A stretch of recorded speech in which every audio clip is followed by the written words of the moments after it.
और ये लोग हमें क्या बताते हैं कि अगर खिलजी नहीं आते, अब्दाली नहीं आते, शेरशाह सूरी नहीं आते, अकबर नहीं आते, तो हम कबीलों में रह रहे होते, हम पत्ते लपेट के आग जला के नाच रहे होते। इन मूर्खों को कौन बताए कि इनकी पैदाइश के हजारों वर्ष पहले मोहनजोदाड़ो हमारे यहां था, अजंता हमारे यहाँ, एलोरा हमारे यहाँ, कोणार्क हमारे यहाँ, और तुमने स्ट्रक्चर बनाना हमको सिखाया। तुम अपने समरकंद और फरगाना में टॉयलेट नहीं बनवा पाए, हमारे यहाँ ताजमहल बनवाने आए थे और ताजमहल बनवा दिया। चलो ठीक है भाई, बनवा दिया। अब हमें जबरदस्ती वो बाएं हाथ से लिखे हुए इतिहास हमें ये बताने की कोशिश कर रहे हैं कि भाई ये तो मोहब्बत की निशानी है। अच्छा, ये मोहब्बत की निशानी है? ये समंदर, ये जमुना का किनारा, ये महल, ये मुनक्कश दरो दीवार, ये मेहराब, ये ताक, एक शहंशाह ने दौलत का सहारा लेकर हम गरीबों की मोहब्बत का उड़ाया है मजाक। ये मोहब्बत की निशानी है। और अगर ये मोहब्बत की निशानी है तो चित्तौड़ क्या है, जहां हमारी मां रानी पद्मिनी अपने पति राजा रतन सिंह के वियोग में जलती हुई चिता में कूद गई, लेकिन अलाउद्दीन खिलजी को अपने आंचल का एक तार नहीं छूने दिया। प्रेम की निशानी चाहिए, प्रेम की निशानी जानना है, वो पुल देखिए जो हमारे भगवान श्री राम ने अपनी प्राण प्रिया पत्नी सीता को रावण के चंगुल से छुड़ाने के लिए समंदर के सीने पे बांध दिया। वो है प्रेम की निशानी। ये हमें कहते हैं कि भाई हम आए तो हमने ये जो बड़े बड़े आर्किटेक्चरल जो स्ट्रक्चर्स बनवा दिए, डिजाइनें बनवा दी, लाल किला बनवा दिया, ये बनवा दिया, वो बनवा दिया। कुछ कहीं से चीख हुई, वैसे ये चीख कहीं से हो भी रही होगी, ये बात भी सही है।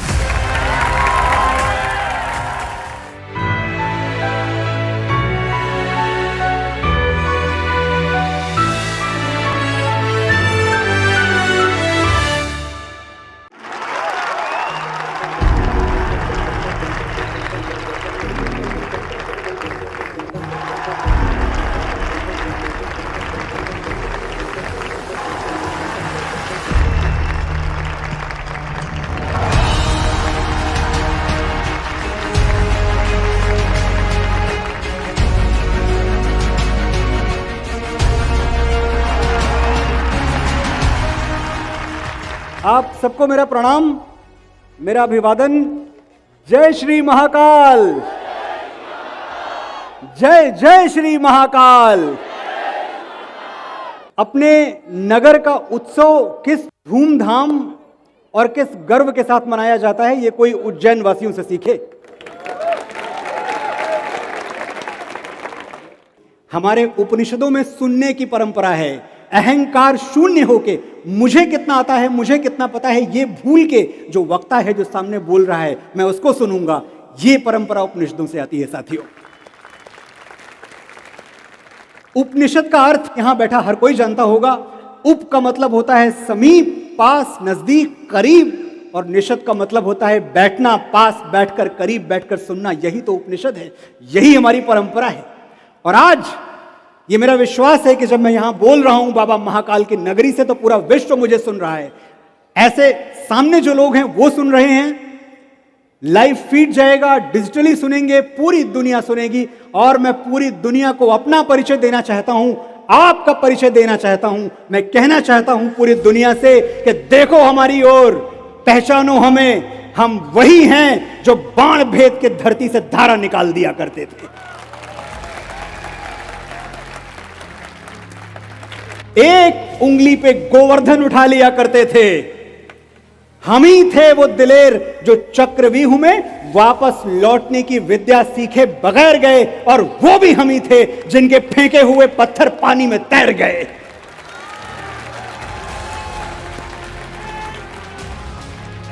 हम मारना भी जानते हैं और बचाना भी।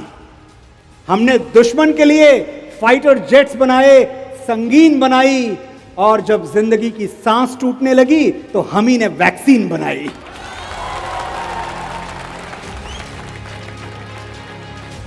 और लिख दिया उस वैक्सीन पर, सर्वे संतु निरामया, यानी ईश्वर बाबा महाकाल सिर्फ हम पर ही नहीं, हर किसी पर, सब पर करें दया।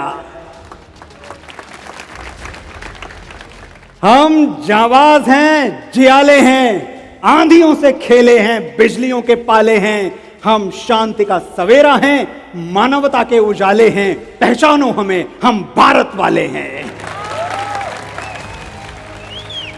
कौन है हम? ये हुई ना आवाज, आपका ये आहंग, ये नाद, ये गूंज 7 समंदर पार भी पहुंच रही होगी। जहां कुछ दिनों पहले किसी ने एक कविता पढ़ दी थी। यहां मैं लेखकों की, प्रबुद्ध लोगों की नगरी में बैठा हूं। किसी ने एक कविता पढ़ दी अमेरिका जाके, आई कम फ्रॉम एन इंडिया। बड़ी शर्मनाक कविता, बड़ी शर्मनाक और झूठी तस्वीर खींच दी भारतवर्ष की दुनिया के सामने। आज फिर मेरे पास मौका है, मेरे भाई बहन, मेरे साथी, मेरे बुजुर्ग यहां मौजूद हैं। मैं बताना चाहता हूं कि हम किस भारत से आते हैं। मैं, और जितनी बार मैं कहूंगा मेरा मतलब है मैं और आप, मैं उस भारत से आता हूं जिसके होठों पे गंगा और हाथों में तिरंगा है। मैं उस भारत से आता हूं जिसके होठों पे गंगा और हाथों में तिरंगा है। मैं उस भारत से आता हूं जो कभी सत्यम शिवम सुंदरम, कभी वंदे मातरम और कभी पंजाब सिंध गुजरात मराठा द्राविड़ उत्कल बंगा है। मैं उस भारत से आता हूं जो ठुकराए हुए लोगों की शरणस्थली बन जाता है और 7 समंदर पार परदेशियों को भी सिस्टर्स एंड ब्रदर्स कह के बुलाता है। मैं उस भारत से आता हूं जिसने दुनिया को हितोपदेश दिया, कर्म योग सिखाया, लेकिन खुद कभी अपना पराया नहीं सीख पाया। मेरा भारत वसुधैव कुटुंबकम के सिद्धांत पे जिया। मेरा भारत वो नीलकंठ है जिसने खुद विष पी के दुनिया को अमृत दान किया। मेरा भारत कर्मण्येवाधिकारस्ते गाता है, तीनों लोगों का स्वामी होके माखन चुराता है और महाअवतार होके मां के हाथों मार खाता है। मैं गौतम के भारत से आता हूं जहां जनहित के लिए एक राजपुत्र सन्यासी हो जाता है। मैं राम के भारत से आता हूं जहां पिता की एक बात पर बेटा सिंहासन त्याग कर वनवासी हो जाता है। मैं उस भारत से आता हूं जो स्त्री को उसके स्वाभिमान से पहचानता है, एक कुंवारी मां को महासती कुंती के नाम से जानता है और 5 पतियों वाली द्रौपदी को देवी मानता है। मेरा भारत आकाश सा बलवान है, फिर भी धरती सा धैर्यवान है। मेरा भारत प्रेम का पुण्य लोक, अहिंसा का जन्म स्थान है, लेकिन स्त्री का अनादर हो जाए तो हमारा बच्चा बच्चा हनुमान है। पढ़ो हमारा इतिहास जो हमारे मस्तक पर लिखा है। एक दुशासन ने हमारी बेटी का आंचल खींच लिया, हमने 100 भाइयों की चिता जला दी। एक रावण ने हमारी मां का हरण कर लिया, हमने पूरे राक्षस कुल की लंका लगा दी। मैं उस भारत से आता हूं न कभी रुका, न झुका, न डरा है। मेरा भारत वीरता की वसुंधरा है। आज अपना परिचय इसलिए दिया क्योंकि प्रणाम करके परिचय देना हम भारतवासियों की परंपरा है। साथियों, हमारे यशस्वी पूर्व प्रधानमंत्री, भारत रत्न, कवि कुल के शिरोमणि श्री अटल बिहारी वाजपेयी, मुझे एक किस्सा याद आता है। हम बात झुकने की कर रहे हैं। इमरजेंसी के दौरान अटल जी को और आडवाणी जी को बेंगलुरु की एक जेल में बंद कर दिया गया था। वहां कुछ दिनों बाद अटल जी की तबीयत थोड़ी खराब हुई तो उनको एम्स दिल्ली भेज दिया गया स्वास्थ्य लाभ के लिए। एक दिन अटल जी की कमर में बहुत भीषण दर्द उठना शुरू हुआ। डॉक्टर बुलाए गए, डॉक्टर आए, उन्होंने देखा, बोला अटल जी कोई खास बात नहीं है, मोच आ गई है, लगता है आप झुक गए होंगे। अटल जी भीषण दर्द से करा रहे थे, पर कराते हुए बोले, डॉक्टर साहब ये कहिए मुड़ गए होंगे, झुकना तो हमको आता ही नहीं है।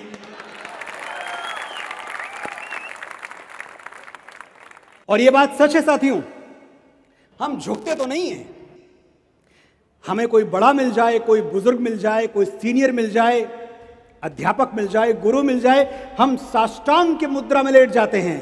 लेकिन अगर कोई आतताई, कोई अत्याचारी अपनी तलवारों के जोर पे हमें झुकाना चाहे तो उसकी आंखों में आंखें डाल के कह देते हैं कि तेरी हैवानियत की है तो बस औकात इतनी है, बहाकर बेगुनाहों का लहू इतराना आता है।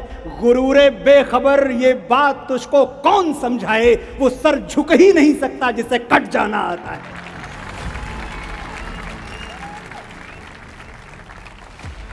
तो ये बिल्कुल सही है कि झुकना तो हमको आता ही नहीं है, ना हमारे अटल जी को आता था, ना उनकी कुल वंश और परंपरा में जन्मे हम जैसे साधारण लोगों को आता है।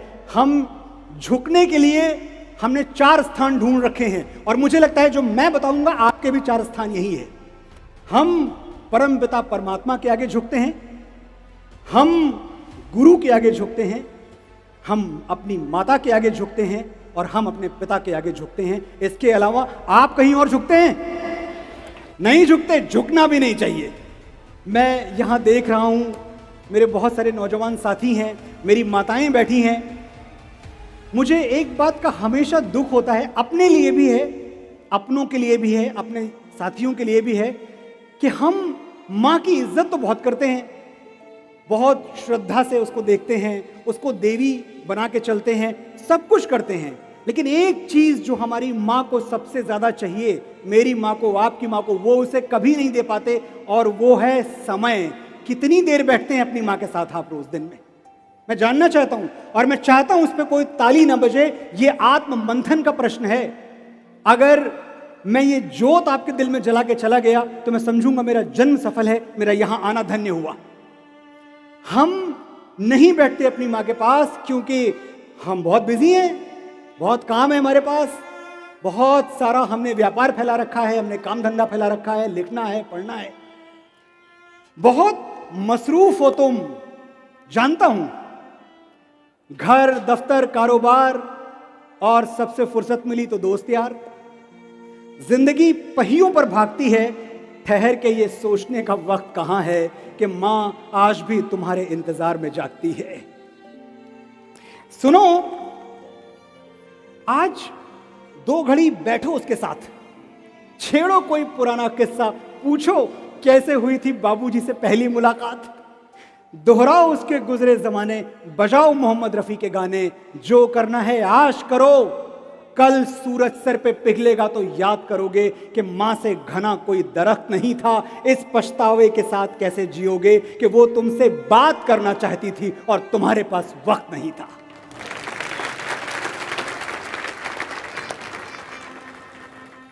साथियों, हमारे पास किसके लिए वक्त नहीं है? उसके लिए जिसने अपनी जवानी गला दी हमें बड़ा करने में, हमारे पास उसके लिए वक्त नहीं है। हम बुरे लोग नहीं हैं, हम भटके हुए लोग नहीं हैं, बस चाहिए कि हमें कोई ये बात याद दिलाए कि माँ की अहमियत क्या है घर में।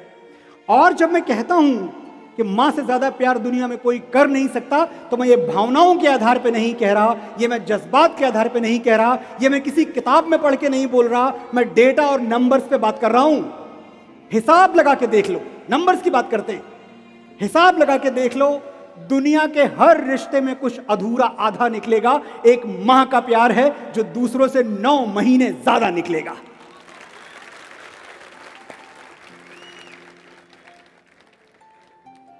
और वही मां अक्सर हमें नजर नहीं आती, और उसका भी एक रीजन है। जो हर वक्त आसपास रहता है वो अक्सर नजर नहीं आता। मां के साथ यही होता है, पता नहीं कब घर के किसी कोने में खो जाती है, वो इतना दिखती है कि दिखना बंद हो जाती है। तुमने आखिरी बार उसे आंख भर के कब देखा था? कब उसकी साड़ी या सूट की तारीफ की?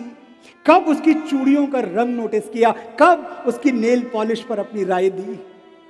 आखिरी बार कब कहा था, मां जच रही हो, बहुत सुंदर लग रही हो? तुम क्या सोचते हो, उसे सिर्फ तुम्हारा कमरा सजाना और तुम्हारा स्वेटर बुनना अच्छा लगता है?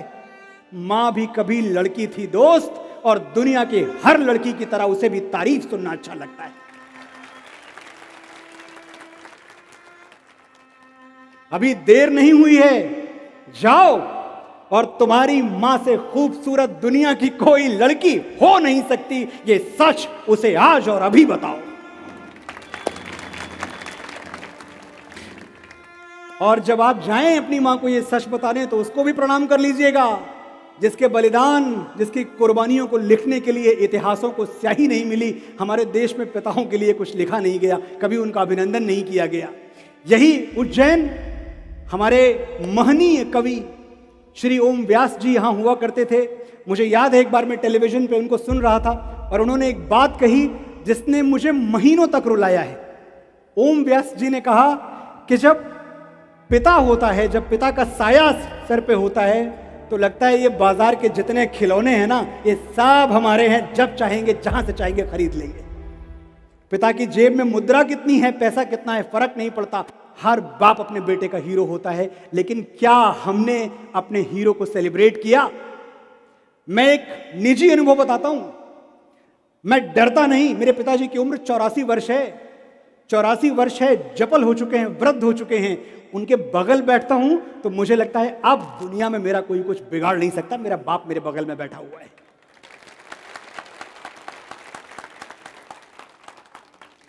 मैं डरता नहीं, किसी मुश्किल, किसी आफत, किसी परेशानी से नहीं डरता।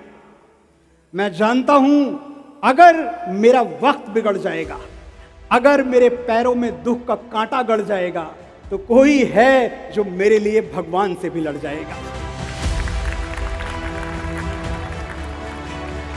जब तक वो झुर्रियों भरे हाथ मेरे सर पे हैं, मेरा गुरूर जिंदा है, मेरा रुआब जिंदा है। कयामत भी आ जाए तो मेरा क्या बिगाड़ेगी, अभी मेरा बाप जिंदा है।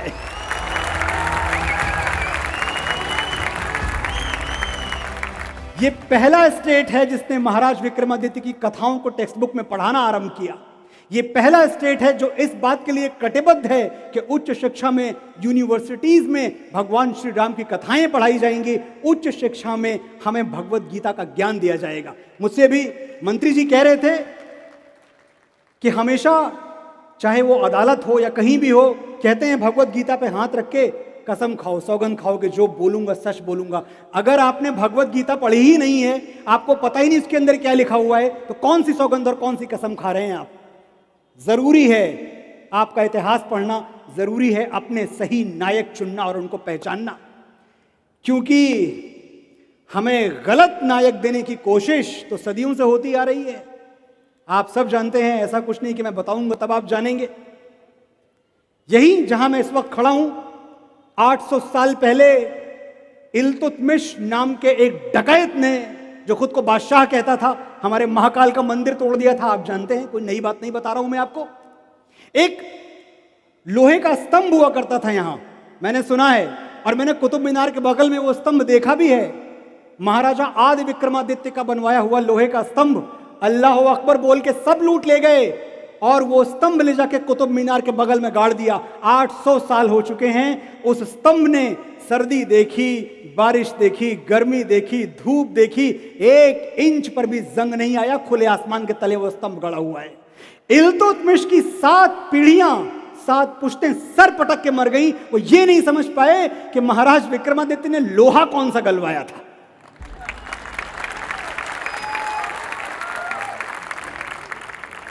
और ये लोग हमें क्या बताते हैं कि अगर खिलजी नहीं आते, अब्दाली नहीं आते, शेरशाह सूरी नहीं आते, अकबर नहीं आते, तो हम कबीलों में रह रहे होते, हम पत्ते लपेट के आग जला के नाच रहे होते। इन मूर्खों को कौन बताए कि इनकी पैदाइश के हजारों वर्ष पहले मोहनजोदाड़ो हमारे यहां था।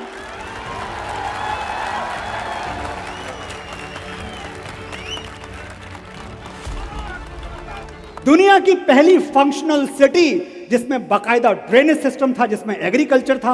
आज आप एक विकसित जगह पे, एक विकसित शहर में, नगर में जो व्यवस्थाएं देखते हैं, वो सब व्यवस्थाएं 5000 साल पहले हमारे यहां मोहनजोदाड़ो में हुआ करती थी। और ये हमें बताते हैं कि हमने तुम्हें शिल्प दिया, हम ना आते तो तुमको पोइट्री नहीं आती, तुमको कविता नहीं आती। कालिदास हमारे यहां हुए हैं, कविता हमने इनसे सीखी है, बताइए।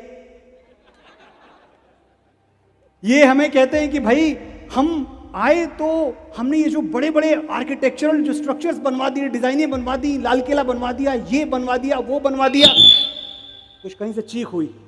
वैसे ये चीख कहीं से हो भी रही होगी, ये बात भी सही है।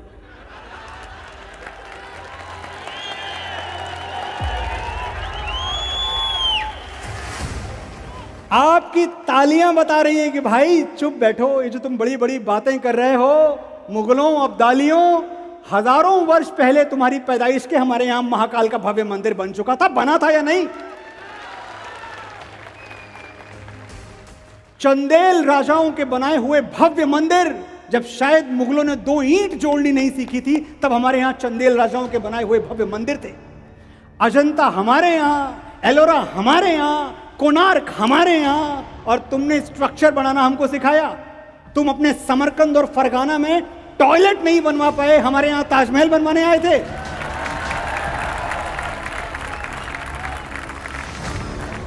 और ये बात सच कह रहा हूं मैं, प्रैक्टिकली रिसर्च के आधार पर बता रहा हूं। जब हमारे यहां इतने भव्य आकृतियां, इतने भव्य मंदिर बने हुए थे, ये बाहर खुले में शौच करते थे। समरकंद और फरगाना की कहानी है ये। और बात निकली है, निकल पड़ी है तो बात दूर तक जाएगी। ताजमहल की बात निकल पड़ी है। 17वीं शताब्दी में जब शाहजहां ताजमहल बनवा रहे थे, पता नहीं आप में से कितनों को पता है या नहीं पता है, ये वो पीरियड था, ये वो दौर था जब इसी हमारे आपके भारत देश में 35 लाख लोग भूखमरी का शिकार होकर दम तोड़ चुके थे, भूख से मर चुके थे। ऐसे आलम में एक राजा, एक बादशाह क्या करता है, उस जमाने के 9 करोड़ रुपए एक मकबरे पे खर्च कर देता है, जिससे पूरे देश की गरीबी मिट सकती थी। एक तरफ हमने महाराज विक्रमादित्य को देखा और एक तरफ इन लुटेरों को, इन डकैतों को देखा। यह भी हमारी बदकिस्मती।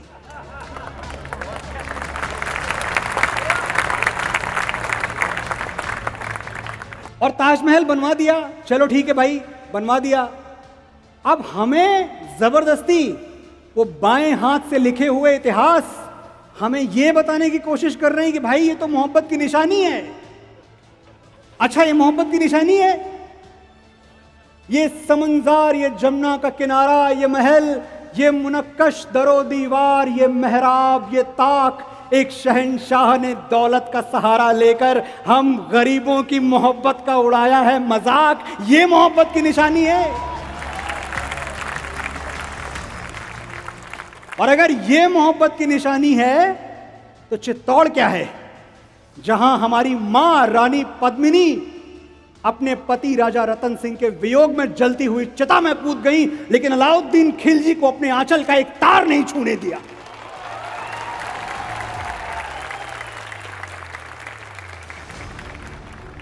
प्रेम की निशानी चाहिए, प्रेम की निशानी जानना है, वो पुल देखिए जो हमारे भगवान श्री राम ने अपनी प्राण प्रिया पत्नी सीता को रावण के चंगुल से छुड़ाने के लिए समंदर के सीने पे बांध दिया, वो है प्रेम की निशानी।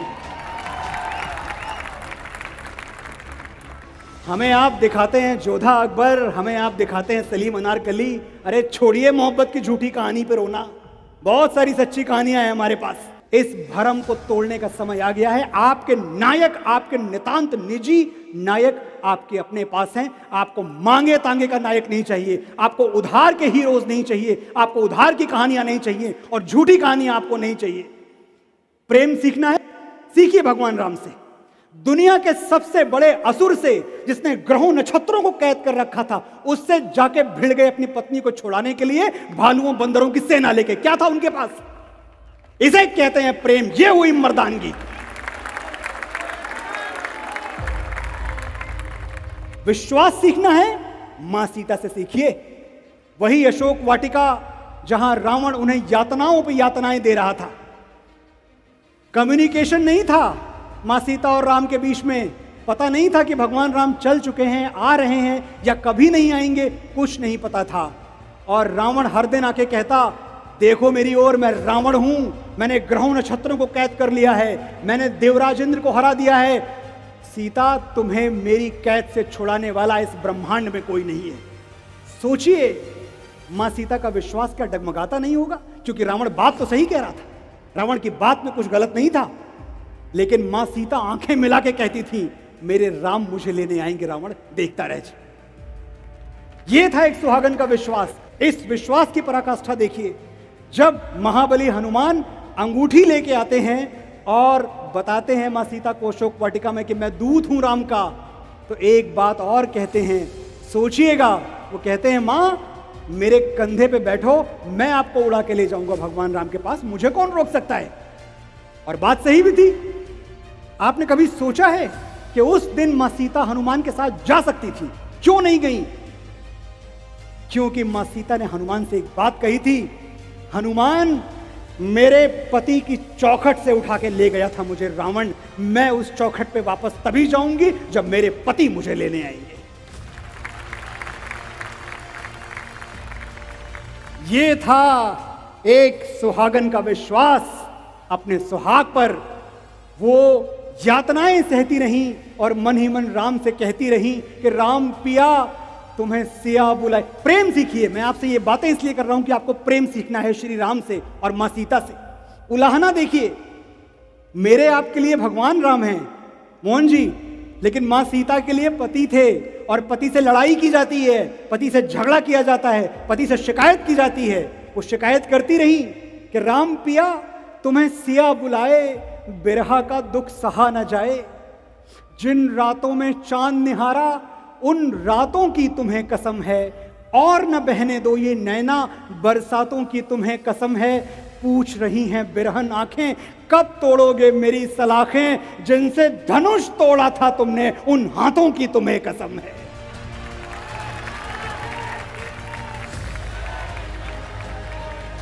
आए गए कितने ही सावन सांवरिया बस तुम ही ना आए। राम पिया तुम्हें सिया बुलाए, बिरहा का दुख सहा न जाए। आंखें मूंदी दरस तुम्हारा, आंखें खोली तुम ही प्रकट थे। आंखें मूंदी दरस तुम्हारा, आंखें खोली तुम ही प्रकट थे। धागे भर की दूरी नहीं थी, हम दोनों तो इतने निकट थे। मेरी सूरत देखे बिना जो पल दो पल भी तुमको बीते, व्याकुल होके तुम कहते थे सीते सीते कहाँ हो सीते। कैसे दिलासा दूं मैं मन को, कौन सी भाषा में समझाऊं। लक्ष्मण रेखा लांग गई थी, विधि की रेखा लांग न पाऊं। मेरे तुम्हारे बीच में रघुबर इतने पर्वत कहाँ से आए। राम पिया तुम्हें सिया बुलाए, बिरहा का दुख सहा न जाए। मुझे ये बताना भी जरूरी है कि जो भगवान राम का प्रेम था वो पराक्रम भरा हुआ प्रेम था। भगवान राम से हमें प्रेम भी सीखना है और पराक्रम भी सीखना है। एक बात बताएं, दूर तक बैठे हुए अपने भाइयों बहनों से पूछ रहा हूं मैं, जी कुछ कह रहे हैं? बड़ी फरमाइश, ये बात तो खत्म कर दूं मैं यार। अब देखिए कहीं और चले गए ये लोग। बताएं, अब ये हमारे नौजवान साथी हैं, ये कह रहे हैं कुछ हमारी बात भी करो भाई। ये मुझे वापस ले जाना चाहते हैं उस जमाने में जब मेरा पहला हार्ट ब्रेक हुआ था।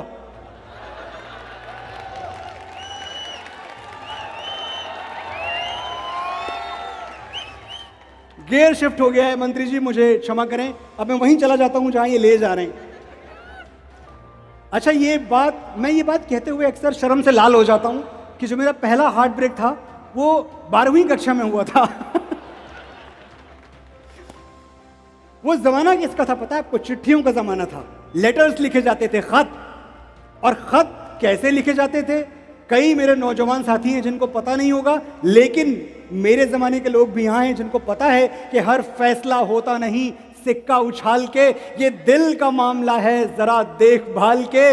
मोबाइलों के दौर के आशिक को क्या पता रखते थे कैसे खत पे कलेजा निकाल के।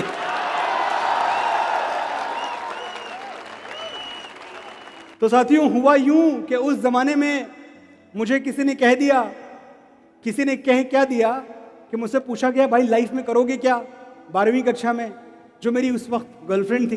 तो मैंने कहा मैं तो फिल्मों के गाने लिखूंगा, मैं बम्बई जाऊंगा। इस बात पे सब बड़े चिढ़ गए, ऐसा कैसे हो सकता है, फालतू की बात है, डॉक्टर बनो, इंजीनियर बनो, पढ़ने में अच्छे हो। मैंने कहा भाई झूठ तो नहीं बोलूंगा, करना वही है, लिखने गाने ही है, मैं तुम्हें स्वीकार हूं तो हूं, नहीं हूं तो कोई बात नहीं।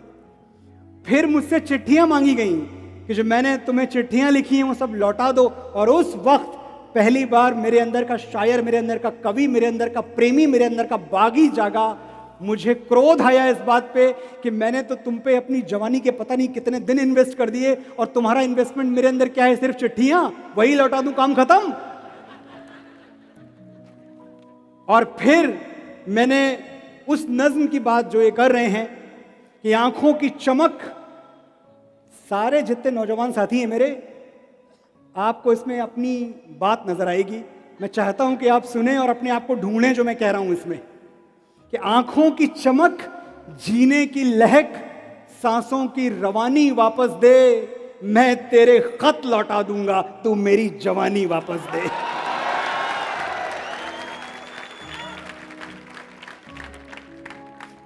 वो दिन भी कैसे दिन थे जब पलकों पे ख्वाब पिघलते थे, जब शाम ढले सूरज डूबे दिल के अंगारे जलते थे।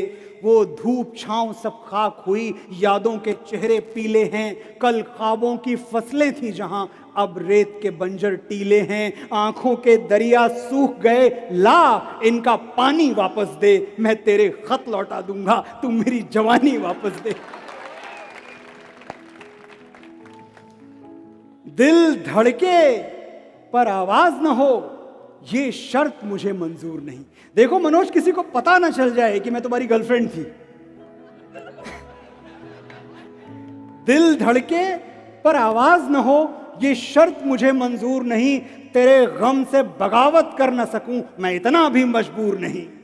जब जी चाहा तब प्यार किया, और जब चाहा तब रूठ गए, बस एक अंगूठी लौटा दी और सारे रिश्ते टूट गए। ला मुझको मेरे अरमानों की हर एक निशानी वापस दे, मैं तेरे खत लौटा दूंगा, तू मेरी। मेरे ख्याल से आज के लिए इतना बहुत है। एक आखिरी बात मैं कहना चाहता हूं, उसमें 3-4 मिनट मुझे और जाएगा, वो बोल लेने दो मुझे जी। हाँ, हल्दी घाटी पे 2.5 घंटे जाएंगे, शुरू करूंगा तो। विश्वास मुझे निजवाड़ी का है, राजपूत कुल प्राणी का, वो झुक सकता है वीर नहीं यदि दूध पिया छत्राणी का। महाराणा प्रताप की जय। मैं आपको आखिरी बात जो कह के जा रहा हूं वो ये है कि आप महाराणा प्रताप के वंशज हैं, आप भगवान श्री राम के वंशज हैं, आप कृष्ण के वंशज हैं, आप सरदार भगत सिंह और चंद्रशेखर आजाद के वंशज हैं। आप डरिएगा नहीं। एक माहौल ऐसा बनाया जाएगा जहां आपको बार बार ये कहा जाएगा कि डरो, डरने का समय है, डरने की जरूरत है। आप डरिएगा नहीं, अपनी वंश परंपरा याद रखिएगा, अपनी कुल परंपरा याद रखिएगा कि आप अपने ख्वाबों को मरने मत दीजिए।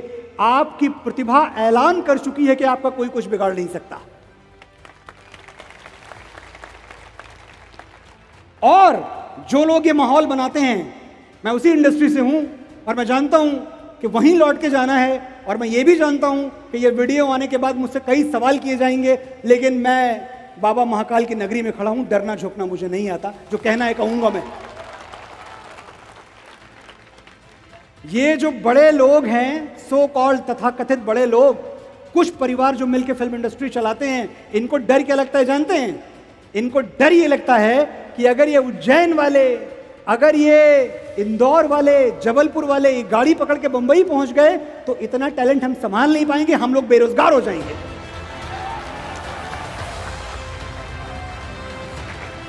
आपकी तरफ से आज मैं एक ऐलान नेपोटिज्म के तमाम आकाओं को सुनाना चाहता हूं कि सुनो, बड़ के शहर और बड़ के नाम वालों, अपने बड़प्पन का झुंझुना कहीं और जाके बजाओ, हमारे तेवर से टकरा गया तो टूट जाएगा। हम बकैती पे आ गए ना बाबू, तो नेपोटिज्म का पसीना छूट जाएगा। हम जानते हैं तुम पावर में हो, तुम्हारे खरीदे हुए जौहरी हमको हीरा नहीं पत्थर कहेंगे, हम फिर भी चमक के रहेंगे। तुमने मसनद पे जो मुंसिफ बिठाए हैं वो हमको अदाकार नहीं मानेंगे, कलाकार नहीं मानेंगे, फनकार नहीं मानेंगे, हम फिर भी हार नहीं मानेंगे। चालू डब्बे में चढ़ के बंबई आएंगे और तुम्हारे हवाई जहाज से डबल ऊंचा उड़ के दिखाएंगे। तुम्हारे हाथ में पावर है, हमारे हाथ में ताकत, दोनों का अंतर समझ लो। पावर वो कुर्सी है जो किसी की सगी नहीं हुई, चाहे कोई जिए या मरे, और ताकत वो बचपन का यार जो यारी में गर्दन कटा दे और उफ तक ना करे। तुम भी यार कमाल हो, शेर के बच्चे को चाबुक दिखाते हो, हमको सरनेम से डराते हो। जब छोटे लाल मास्टर डा से डर पढ़ा रहे थे, हम पेड़ की पुलगी पे चढ़ के आ से अमरूद खा रहे थे।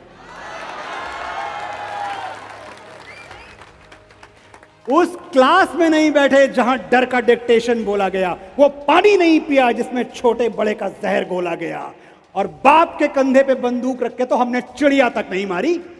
बहुत सुन लिया तुमसे, हमारा बाप ये, हमारा बाप वो। आज हम तुमको अपना शजरा दिखाएंगे। गिनो, आज हम अपने बाप दादा परदादा सबके नाम गिनवाएंगे। पहले दद्दा का नाम नोट करो। रणबीर चौकड़ी चेतक वाले बौरा गए तो जिल्ले इलाही का खून ठंडा कर दिए।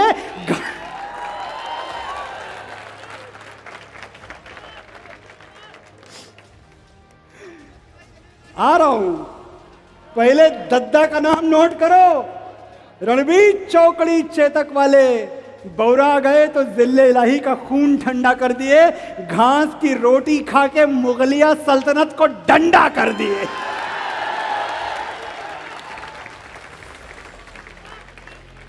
भैया हमारे बड़के 14 साल जंगल जंगल जोगी की सवारी फिरती रही और सिंहासन पे उनकी खड़ाऊ राज करती रही। एक कक्कू भी थे हमारे, फूटी आंख से करतब दिखा दिए थे, शब्द भेदी मार के गौरी को गुल्लैया बना दिए थे। और बाबा हमारे बड़के, एक पगलेट राजा ने चुटिया खोल दी तो वैसा भड़के के गेम ऑफ थ्रोन्स खेल दिए, पूरा का पूरा मगध अकेले ठेल दिए। 4 काफी हैं कि और गिनवाएं? नोट करते करते नेपोटिज्म की स्याही खत्म हो जाएगी, हमारे बाप दादा की मचाई हुई तबाही खत्म नहीं होगी।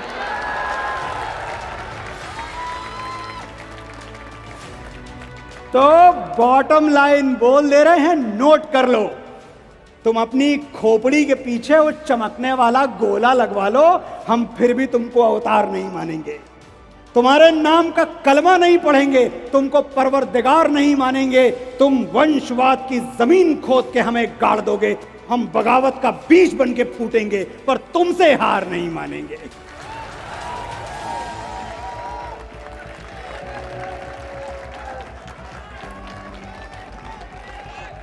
मेरा गला चला गया साथियों, बस आज के लिए।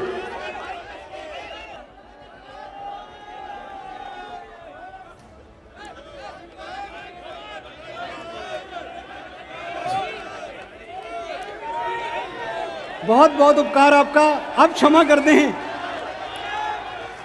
मुझे लगता है आप सबकी फरमाइशों का एक गोला बना के मैं इस नतीजे पे पहुंचा हूं कि तेरी मिट्टी आपको सुना के, मैं गाऊंगा नहीं, मैं बीपराग नहीं हूं, मनोज मुंतशिर हूं, लिखता हूं मैं, लेकिन मैं आपको पढ़ के सुना देता हूं। मुझे लगता है कि वो बात भी दूर तक पहुंचती है, क्योंकि बलिदान हमारी परंपरा है, हम भगत सिंह के वंशज हैं। और मैं एक बात हमेशा कहता हूं कि जब हम कहते हैं ना, भगत सिंह का नाम लेते हैं, तो बहुत सारे मेरे नौजवान साथियों को लगता होगा कि यार भगत सिंह ने दे दी कुर्बानी, दे दी शहादत, बड़े आदमी थे, हमसे थोड़ी हो पाएगा। कभी पढ़िएगा, एक चरित्र है हमारा, मैं आपको नायक देता हूं नए नए रोज। भगत सिंह को एक नायक के तौर पे पढ़िएगा, आपको पता चलेगा कि 20-25 साल की उम्र में भगत सिंह वैसे ही थे जैसे 20-25 साल में आप थे, कोई अंतर नहीं था। वो भी दोस्तों के साथ ठहाके लगाते थे, महफिलों में बैठते थे, शेर व शायरी करते थे, कविताएं सुनते थे, कविताएं गाते थे। और भगत सिंह के सीने में धड़कता हुआ एक दिल भी था। जब कोई दर्द भरा नगमा सुनते थे, उनके साथी बताते हैं, तो भगत सिंह रोने लगते थे। गली के मोड़ पे लड़कों के एक जमघट में ये किसने दर्द भरी लय में माहिया गाया, मुझे किसी से मोहब्बत नहीं, मगर ए दोस्त ये क्या हुआ कि दिले बेकरार भर आया। ये थे भगत सिंह जो दूसरों के गीत सुन के रोते थे। मैं भगत सिंह पे क्यों आया हूं? क्योंकि मुझे तेरी मिट्टी तक पहुंचना है। भगत सिंह जब 16-17 साल के हुए तो उनकी माता पिता दोनों उनके ऊपर दबाव डालने लगे कि भगत शादी कर लो। भगत ने अपनी मां से कहा, मां अगर मैं गुलाम भारत में शादी करूंगा तो मेरी दुल्हन सिर्फ मौत होगी, किसी और से मैं शादी नहीं कर सकता।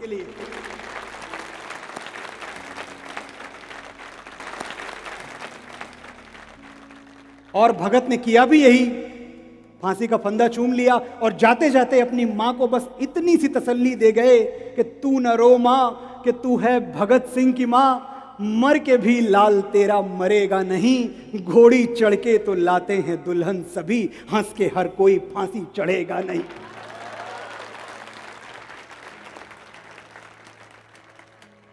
ये जो बलिदानों की परंपरा है हमारे यहाँ, जो हमारे सिपाही हैं, हमारे जो सोल्जर्स हैं, हमारे जो फौजी हैं, जिनके मन में बस एक बात चलती रहती है कि ओ देश मेरे तेरी शान पे सदके कोई धन है क्या तेरी धूल से बढ़ के।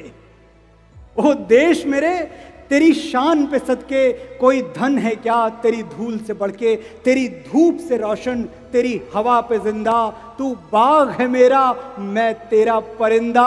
ये अर्ज है दीवाने की जहां भोर सुहानी देखी, एक रोज वहीं मेरी शाम हो, कभी याद करे जो जमाना माटी पे मर मिट जाना, तो जिक्र में शामिल मेरा नाम हो। साथियों, जब मैंने इस फिल्म का ये गीत केसरी का जब मुझे लिखने के लिए बुलाया गया और मैंने वो पूरा मंजर देखा, कैसे हमारे 21 जांबाज सिख सिपाही शहीद हो चुके थे, बलिदान हो चुके थे, तो मैं बस एक बात सोचने लगा कि आखिर भारत माँ का एक सिपाही आखिरी वक्तों में सोचता क्या है। आखिर के जो 10 मिनट हैं जब प्राण शरीर का साथ छोड़ रहे हैं, तो क्या सोचता है वो? क्या उसको इस बात पर पछतावा होता है कि मैंने फौज की नौकरी क्यों कर ली? बिल्कुल नहीं। वो मुस्करा रहा होता है, वो ये सोच रहा होता है कि आखिर इस दुनिया में कितने लोगों को ये शरफ हासिल होता है कि वो अपनी मातृभूमि के लिए प्राण न्यौछावर करें। मरता तो हर कोई है। तलवारों पे सर वार दिए, अंगारों में जिस्म जलाया है, तब जाके कहीं हमने सर पे ये केसरी रंग सजाया है। ऐ मेरी जमी अफसोस नहीं जो तेरे लिए 100 दर्द सहे, महफूज रहे तेरी आन सदा, चाहे जान मेरी ये रहे ना रहे। तेरी मिट्टी में मिल जावा, गुल बन के मैं खिल जावा, इतनी सी है दिल की आरज़ू, तेरी नदियों में बह जावा, तेरे खेतों में लहरावा, इतनी सी है दिल की आरज़ू।